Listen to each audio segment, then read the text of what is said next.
Yo, welcome sa panibagong episode. This is your host, Yoji. Okay, thank you Lord for just the new day. Kamusta kayo lahat? So, ngayong araw, pag-uusapan lang naman natin about yung sa aftermath ng pagbisita ng mga tropa ko dito sa bahay namin. Sobrang ganda na nagawa naming episode.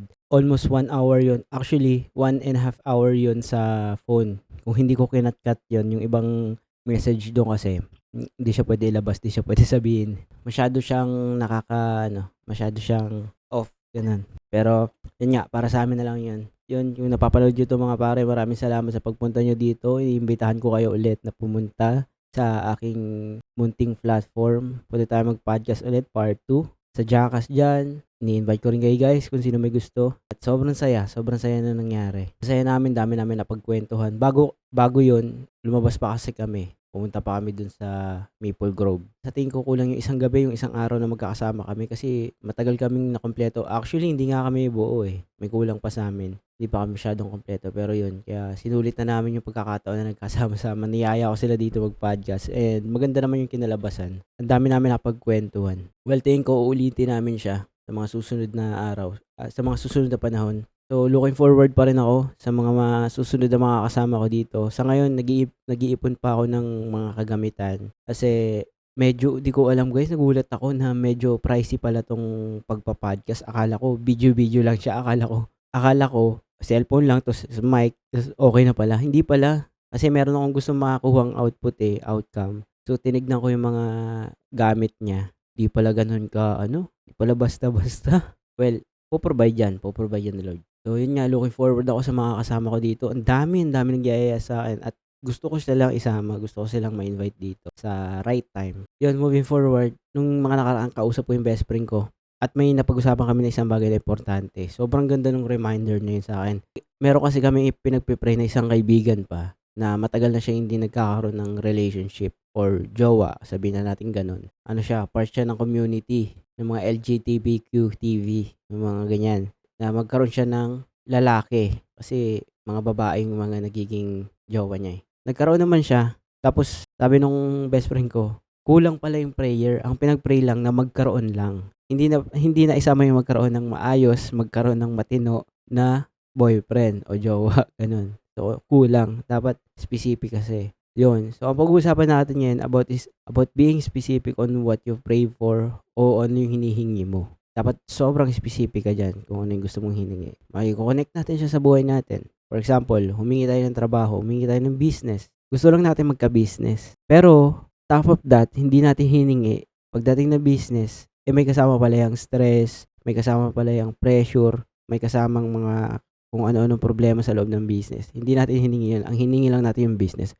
O sige, sabi mo, Lord, bigyan nyo naman ako ng business kasi gusto kong umasenso sa buhay. Binigyan ka. Pero nakalimutan mo ipag-pray. Tulungan nyo rin po ako ma-overcome yung stress, yung pagod, yung pressure, yung anxiety, yung pagkalito dito sa business na to. Hindi natin hiningi, nakalimutan natin. Nag-guess nyo guys yung gusto kong iparating na message dito. Kasi kagaya ngayon, hiningi ko to kay Lord, tong platform ko na to. Binigay niya, tinulungan niya ako mabuo, paunti-unti, kahit papaano. Binigay. Pero nakalimutan ko, sa lahat pala ng mga ginagawa natin, lalong-lalo na kung nagsisimula ka from scratch, yung pinakababang baba talaga. Kasama dyan yung stress, pagod, yung pagkalito, puyat, mauubusan ka ng idea, mawawala ka ng gana, matatamaring ka, tapos madi-discourage ka pa sa mga salitang natatanggap mo.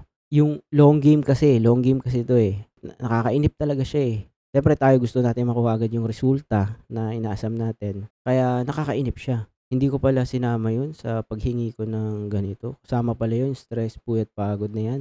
Meron kasing kalakip yan eh, lagi. Hindi yan pag sinabi na binigyan ka ng business, giginhawa na ang buhay mo. Hindi siya ganun. So may kalakip siya na mga bagay na kailangan mong pagbayaran para dun sa hinihingi mo. So ang aral dun na gusto ko iparating, kapag humihingi tayo, kapag meron tayong hinihingi, sobrang maging specific tayo. Kaya nga merong mga mentors diyan na nagtuturo. Kapag may gusto ka, isulat mo. Kasi kung ano yung sinulat mo diyan, kung ano talaga yung sobrang specific na sinulat mo diyan. For example, sinulat mo, walang kotse, sedan, top of the line, gas or hybrid, ibibigay yan. Yun at yun talaga. Pwede rin naman na kung hindi ibinigay, mas maganda palang ibibigay sa'yo. Pero pula pa rin, kung ano pa rin yung hiningi mo. dalawa lang kasi yan, eh. 'Pag hindi binigay, ang ibig sabihin lang nun, hindi siya makakabuti sa'yo, and kapag binigay, deserve mo talaga yon. Gano'n lang siya for me, Gaya nga ng sinasabi ko, maaring may mga mali akong sinasabi, maaring may tama, i-research niyo rin. Kayo rin ang mismong humanap ng katotohanan. Kasi ako naman dito nagse-share lang ako ng mga thoughts ko, eh. Mga thought process. Anong thought process na yan? OA. Ayun gano'n, nagse-share lang naman ako ng thought ko kasi yun nga 'di ba mahilig akong mag-journal. Gusto ko siya mailabas. That's why nagpo-podcast ako. Kailangan ko siyang mailabas sa bibig ko at mai-share sa inyo guys. Kung may gusto makinig, makinig. Kung wala, wala. Gano'n lang siya. Para sa akin nag-e-enjoy ako sa ginagawa ko ngayon. Ayun lang, ini-enjoy ko lang. Kung may maganda man 'tong patutunguhan, okey. Kung wala, okey din. Still working, I'm still learning. Andun lang naman ako lagi nag-i-stay dun sa pagiging estudyante. At yun naman ang turo, eh. Lagi tayong maging parang estudyante na handang matuto, na puwedeng turuan at maging parang bata, 'di ba? Sabi nga 'di ba, you cannot enter the kingdom of God kapag hindi ka naging parang little child, 'di ba, gano'n. Yung childlike faith na sinasabi ko. Eh, ginagawa ko 'tong podcast na 'to ngayon, ngayong umaga, kasi mamaya papasok na naman ako. Ito lang ang ayaw ko sa content creation, pero alam ko ma-overcome ko din. Yung pakiramdam na mahirap kasing gano'n, eh, pero kailangan kasi. Yung pipilitin mo yung sarili mo kahit ayaw mo para umoutput. Dun nga papasok yung discipline, 'di ba? Pero parang ewan ko, nauumay ako dun sa ganong pakiramdam na kailangan mong pilitin yung sarili mong gumalaw, kumilos. Ako maano ako, eh, mga ma-flow gano'n.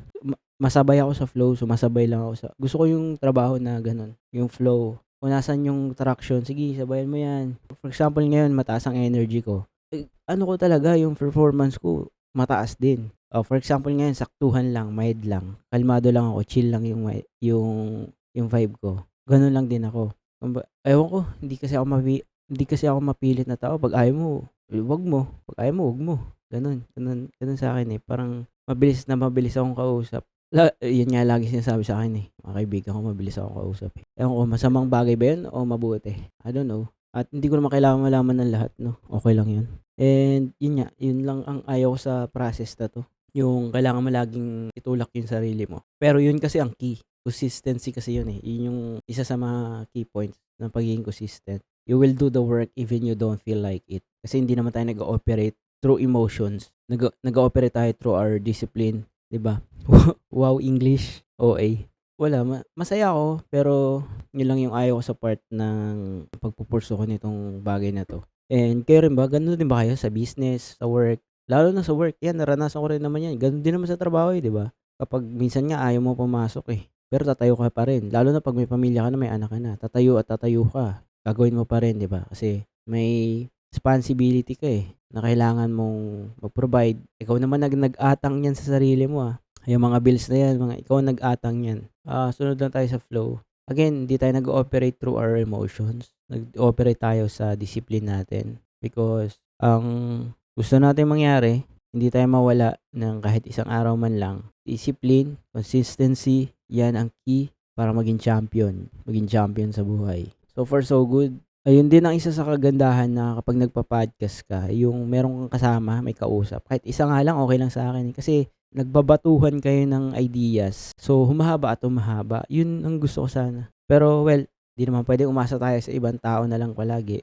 Iasa natin sa iba. Mas maganda 'pag kaya mo kumilos mag-isa, go, gawin mo, 'di ba? Kaya para tuloy-tuloy. Ayun, looking forward talaga ako na may makasama akong makakakuwentuhan dito. Kaya nga 'di ba sabi, no man is an island. Walang nabubuhay ng siya lang mag-isa. Mahirap mag-isa guys. Mas masaya yung may kasama, mas masaya yung may kakwentuhan, mas masaya yung may team, 'di ba? Yung teamwork, nagtutulungan, mas masaya yung gano'n. That's why ini-encourage nga 'di ba, na magkaroon ng partner, pamilya, kaibigan, lumabas ka, mag-trip ka. And then also, yung cringe face moment, tingin ko nalagpasan ko na siya. Well, ewan ko, oo nga, nalagpasan ko na siguro siya, yung cringe face moment. Sa umpisa lang yung nakakahiya guys. Ulitin ko sa inyo, sa una cringe talaga yan, mahihiya talaga kayo. Matagal din yung process ko na gano'n, mahabang panahon din yun, yung cringe na cringe ako sa mga pinagagagawa ko, mahabang process din. Pero once na malagpasan mo na yan, kahit anong gawin mo, parang hindi ka na nahihiya, kasi may foundation ka na, 'pag nabuo na yung foundation mo. Lilipas din talaga siya, lilipas din yung cringe moment. Sa umpisa lang yan, OA lang yung iba, eh.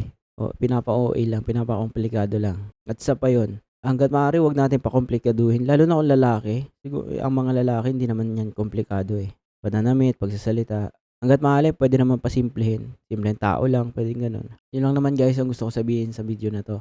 Maraming salamat sa pakikinig niyo. Maraming salamat sa oras niyo. Kita-kita ulit tayo sa susunod na episode. Peace brothers.